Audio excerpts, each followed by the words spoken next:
Coconut water has ridden the wellness wave straight from the beaches of the tropics into the refrigerators of every yoga enthusiast, fitness influencer, and post-party detox plan.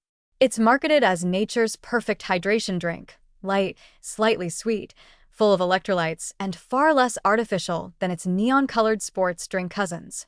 With its gentle fizz and minimalist aesthetic, it gives the impression that it's not just rehydrating your body, but also upgrading your entire lifestyle. And, to be fair, coconut water is a decent choice for rehydration in most healthy people. It's rich in potassium, moderate in magnesium, contains a dash of sodium, and is naturally low in sugar compared to sodas or juice. It's the kind of drink that makes you feel like you're healing from within as you sip. But, as with many foods that wear a health halo, there's a catch lurking in the tropical breeze. That catch is potassium overload, and it's a bit less glamorous than the beachy branding suggests.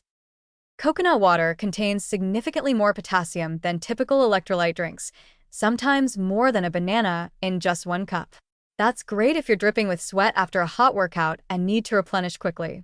But if you're not sweating buckets or have certain underlying health conditions, that potassium can quietly build up and start causing problems, particularly with electrolyte balance. The body keeps its levels of sodium, potassium, calcium, and magnesium in a very tight range, one that's critical for things like muscle contractions, nerve function, and fluid regulation. When potassium climbs too high, especially in relation to sodium, it can disrupt this delicate balance. In healthy individuals, the kidneys usually handle the excess without much fuss. But for people with kidney issues, low-sodium diets, certain medications like ACE inhibitors or potassium-sparing diuretics, or conditions like Addison's disease, that potassium can become a serious risk factor.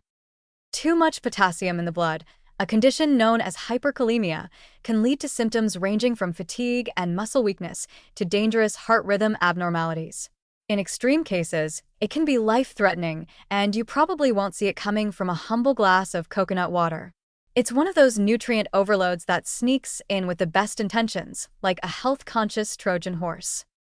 Ironically, coconut water is often consumed by people who are already electrolyte depleted post-vomit, post-party, post-hot yoga, but those same scenarios often involve low sodium levels. When you drink large amounts of potassium without replenishing sodium at the same time, you may not be doing your system the favor you think you are. In fact, you might be diluting your sodium even further and triggering a subtle form of electrolyte imbalance. It's like trying to fix a car by topping up the windshield fluid when what you actually need is oil. To be clear, coconut water is not inherently dangerous. For the average person, a glass or two a day won't cause any major issues. It's refreshing, it hydrates, and it's a pleasant alternative to sugary sodas. But it's when it's consumed in large quantities, daily, or as a replacement for water, especially without understanding your body's electrolyte status, that it can veer into the danger zone. The solution? Drink it smartly. If you've just worked out intensely, been sweating in hot weather, or lost fluids due to illness, coconut water can be a helpful part of your rehydration toolkit, just not the only tool. Make sure you're also getting sodium and enough water.